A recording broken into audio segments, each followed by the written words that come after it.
Hello class, this is the other week 4 rundown for the week. This is the second video that I am posting.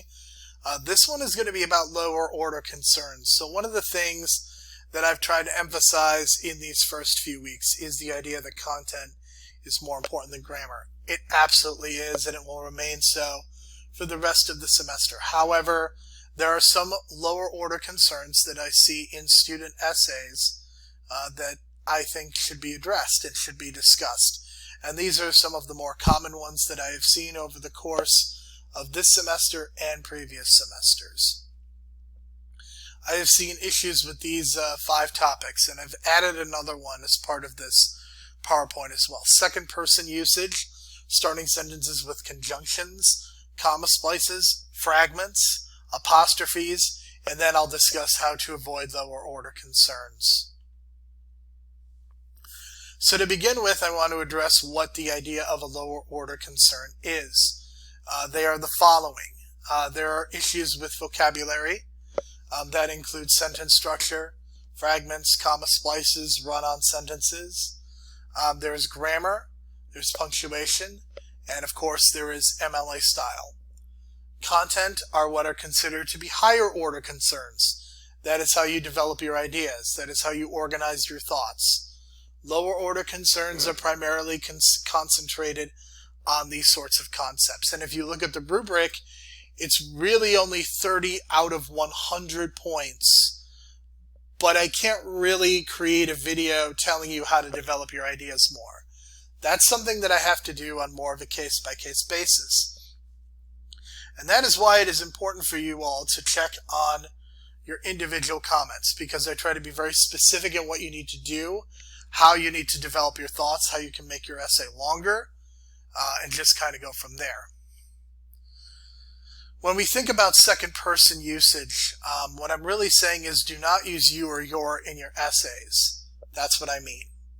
Don't use those words, because you are talking directly to me. Okay?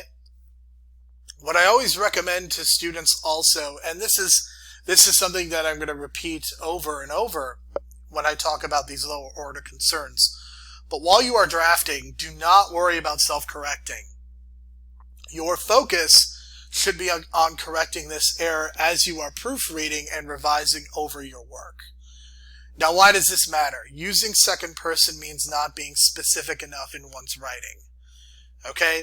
And instead of using the second person, what I want to recommend that you do, especially because this is a literacy narrative, is make sure that you use the first person and the third person. Third person using the pronouns that you see listed there, she, her, he, him, they, them, it, as well as other regular nouns. Okay? So second person is one that I see a ton in a lot of papers. It's something that you want to work toward avoiding as much as possible.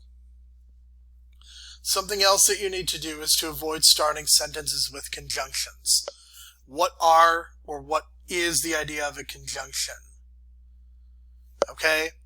You may have heard the term fanboys. For, and, nor, but, or, yet so. Fanboys is an acronym that stands for those words that you see in parentheses. And although it is acceptable in many forms of writing to start sentences with these words, it is technically incorrect. They are meant to connect or conjunct two sentences together. As you are writing, if you are looking to begin your sentences with words, please use transitional words and phrases instead of conjunctions. I have included a handout with transitions that can be found under week 4.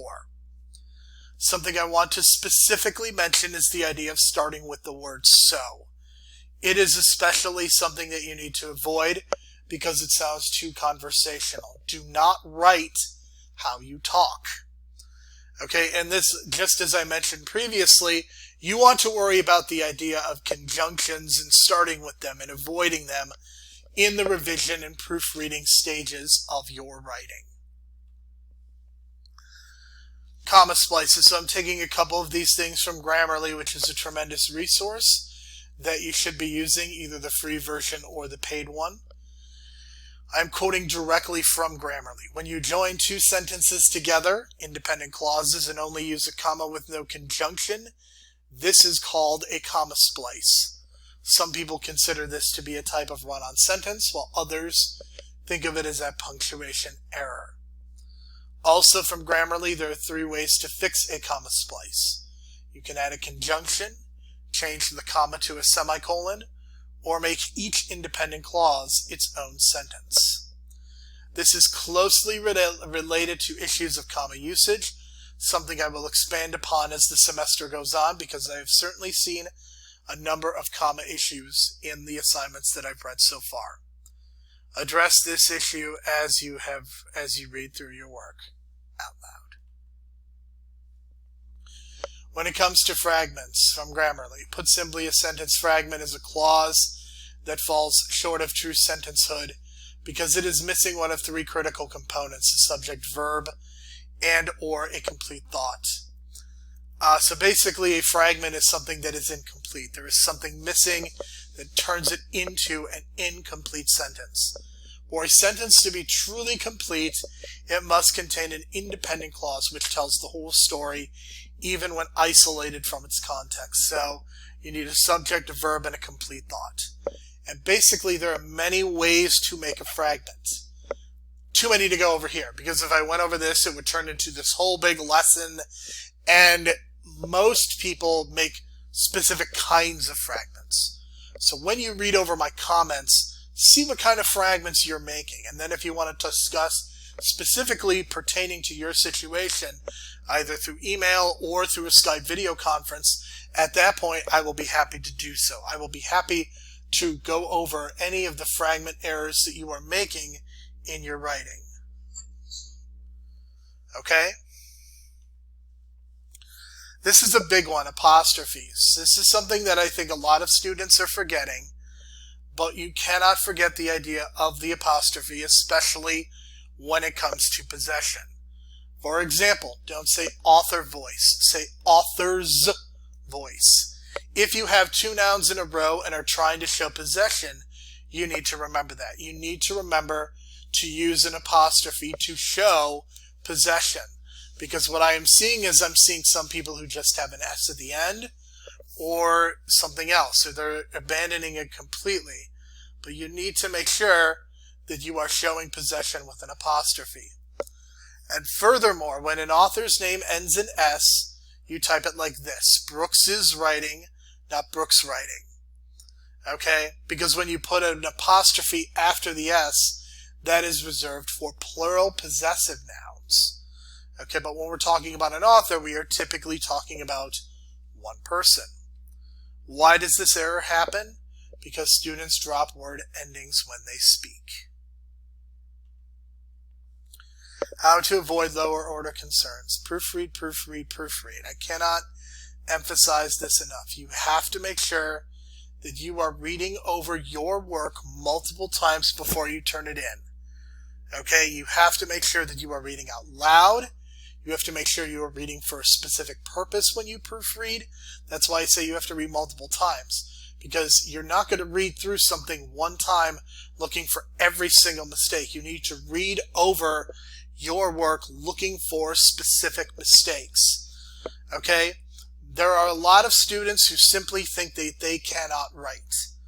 Okay, but the reality is that all students have the ability to write. It's about what they do once they're done drafting. Okay?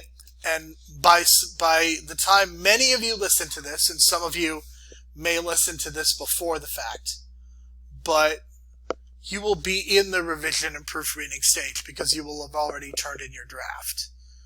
Okay? The thing is that you will self-discover a lot of your mistakes while you are reading feedback. And again, let me emphasize the idea of reading your work out loud. So if you have watched this video at the end, there is the potential for you to make up an assignment. This is not something that I am going to review over at any other point in any other context. Okay, but what I am allowing every single student to do who is in 1010 is to take the lowest graded journal entry or one-pager and redo it based off of my feedback. You are allowed to make up one of these assignments, and I would recommend doing one you received a lower grade on or 0.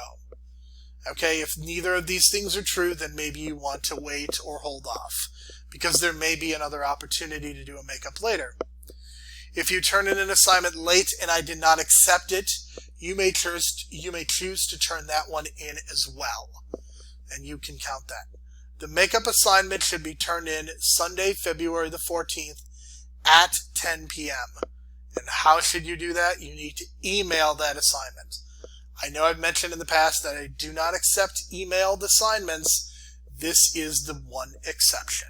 You need to email me your makeup assignment by Sunday, February the 14th at 10 p.m. Not 10:01, not 10:05. It must be sent in on time, because this is an extra credit or a makeup assignment. This is not necessarily a mandatory grade, so it must be on time and you have to turn it in. And I would do that as soon as possible. Alright, that is all for the videos. If you did not watch the regular week 4 rundown, then that is something that I would recommend that you do as soon as possible. Okay, again, thank you very much and have a good week.